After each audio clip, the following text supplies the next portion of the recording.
a debate inside the parliament today. Let him do it. You don't have any problem. But Vande Mataram के लिए एक बात आपको कहना है, बंगाल से ये सॉन्ग नेशनल सॉन्ग है एंड जनगण मनोदी इज द नेशनल एंथम है, लेकिन वंदे मातरम का पूरा गाना कभी नहीं लिया था.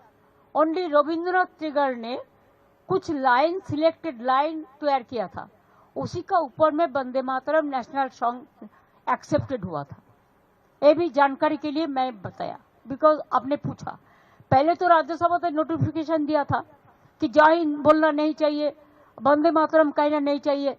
कल मैं बीजेपी का बात भी सुना, कोई कोई बोला कि नेताजी को हम पसंद नहीं करते हैं.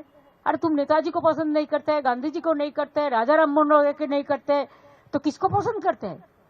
ये कैसे आया? ये सब लोग जो देश को बारे में जिसको पता नहीं है, देशेर सम्बन्धे যারা জানে না, তারা নেতাজিকে অপমান করে, বঙ্কিমচন্দ্রকে অপমান করে, রবীন্দ্রনাথ ঠাকুরকে অপমান করে, বিদ্যাসাগরকে অপমান করে, রাজা রামমোহন রায়কে অপমান করে. এরা জানে বাংলার অবদান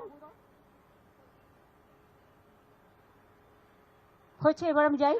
देश दुनिया की ताजा खबरें और वीडियोस के लिए अभी डाउनलोड करें पत्रिका ऐप.